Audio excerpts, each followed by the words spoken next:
I'm adopted, and my biological mother was 17, and so was my biological father.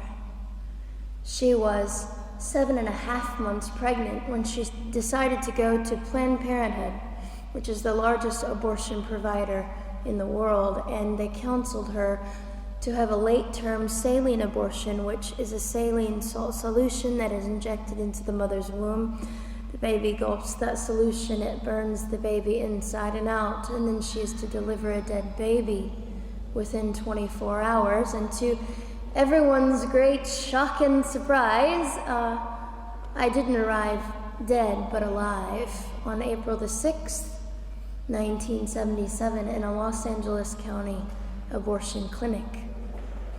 What's fantastic about this, about the perfect timing of my arrival, is that the abortionist was not on duty yet.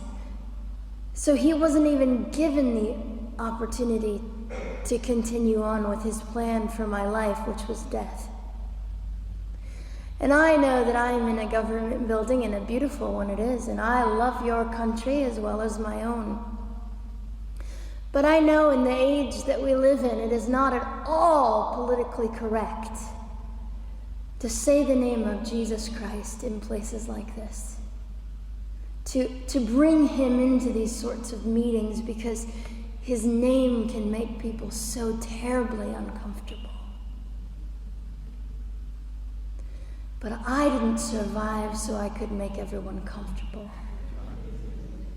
I survived so I could stir things up a bit. And I have a great time doing it.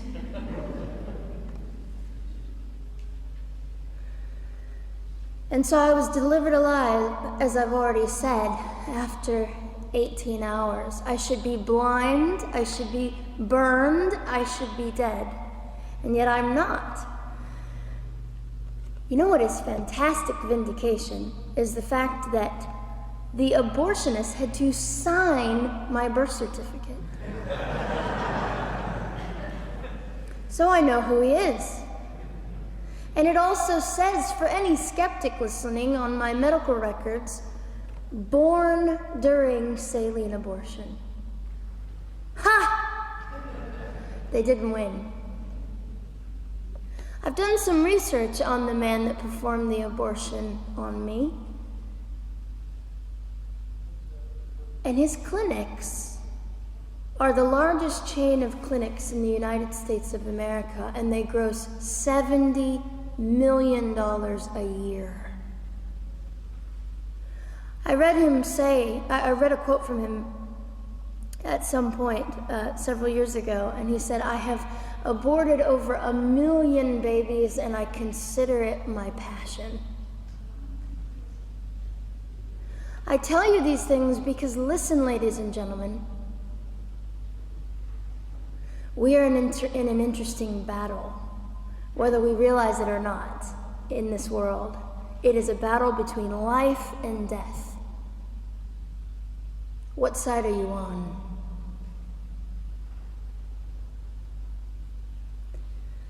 So a nurse called an ambulance and had me transferred to a hospital, which is absolutely miraculous. Generally, the practice at the time, and up until 2002, was, in my country, was to end the life of an abortion survivor by strangulation, suffocation, leaving the baby there to die, or throwing the baby away.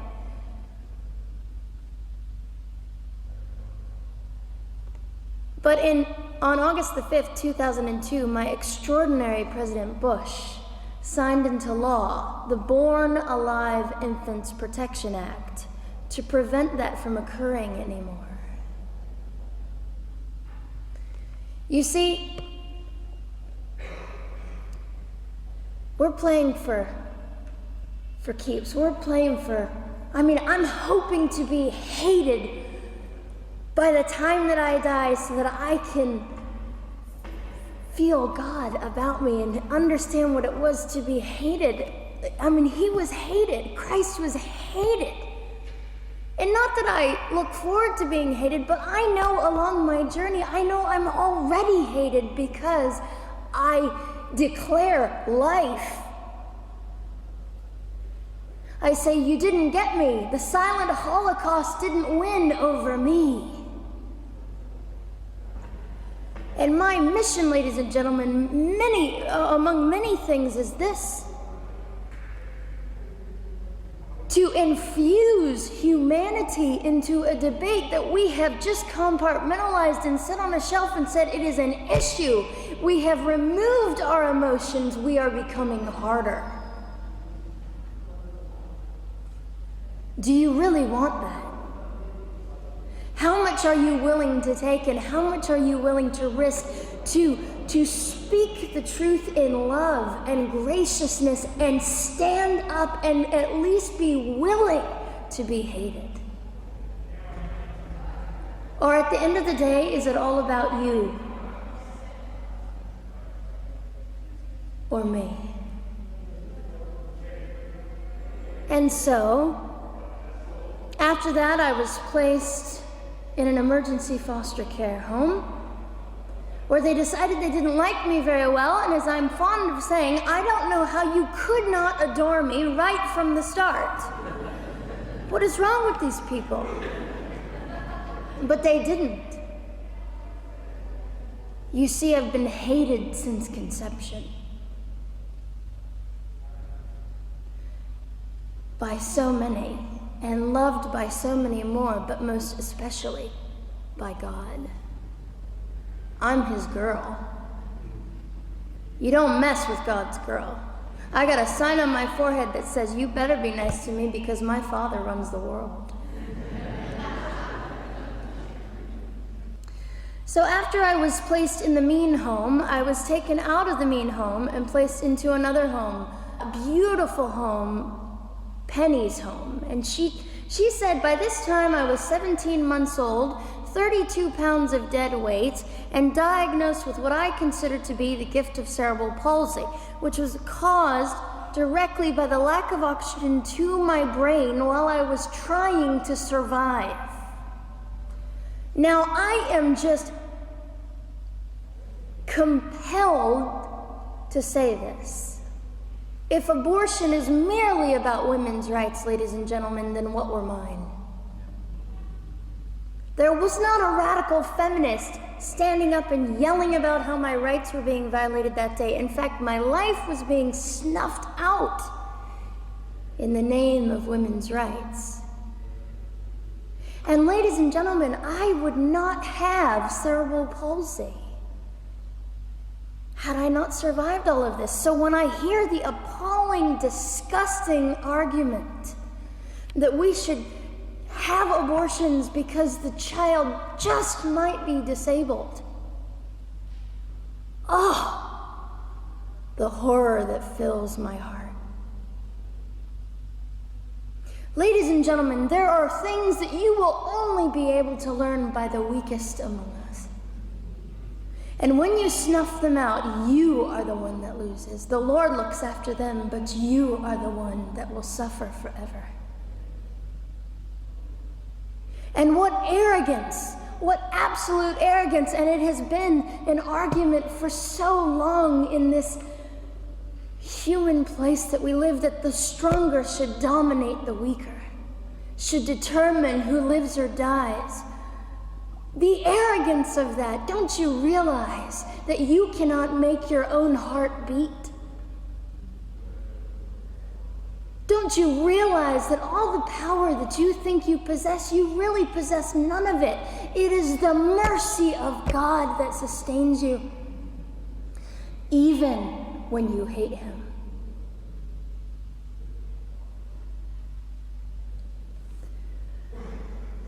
So they looked at my dear Penny and they said, Gianna will never be anything, which is always encouraging. And she decided to ignore them, and she worked with me 3 times a day, and I began to hold up my head, and I said, well, Gianna will never this and never that. Long story shorter, I was walking by the age of 3.5 with a walker and leg braces, and I stand up here today with a mild little limp and without a walker and leg braces. I fall gracefully sometimes and very ungracefully at other times, depending on the situation. but I consider it all for the glory of God. You see, ladies and gentlemen, I am weaker than most of you, but this is my sermon. And what a small price to pay to be able to blaze through the world as I do and offer hope. And I think in our misunderstanding of the way things work, we misunderstand how beautiful suffering can be. I don't willingly sign up for it, but when it comes, we forget that God is in control and God has a way of making the most miserable thing beautiful.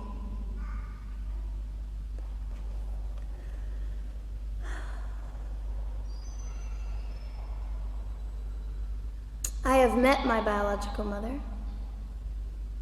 I have forgiven my biological mother. I am a Christian.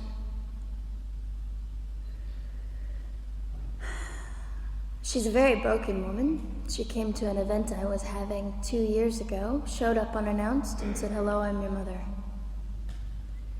And it was a very difficult day. And yet, while I was enduring all of this, you'll probably think I'm silly, but I was sitting there and I was thinking, I don't belong to you. I belong to Christ. I'm his girl, and I'm a princess. So no matter what you say, in all your anger and brokenness and rage, it's not mine to keep. It's not mine to carry, and I won't. I was saying all this inside. So, ladies and gentlemen, you have an opportunity. But for just a brief moment, I would like to speak directly to the men in this room and do something that is never done. Men, you are made for greatness. You are made to stand up and be men. You are made to defend women and children, not stand by and turn your head when you know murder is occurring and do nothing about it. You are not made to use women and leave us alone. You are made to be kind and great and gracious and strong and stand for something. Because men, listen to me, I am too tired to do your job. Women, you are not made for abuse. You are not made to sit and not know your worth and your value. You are made to be fought for forever. So now is your moment. What sort of people are you going to be? I trust incredible. I trust, men, you will rise to the occasion. To the politicians listening, particularly to the men, I would say this: you are made for greatness, set your politics aside. You are made to defend what is right and good. This fiery young girl will stand here and say, now's your moment. What sort of man do you want to be? A man obsessed with your own glory, or a man obsessed with the glory of God?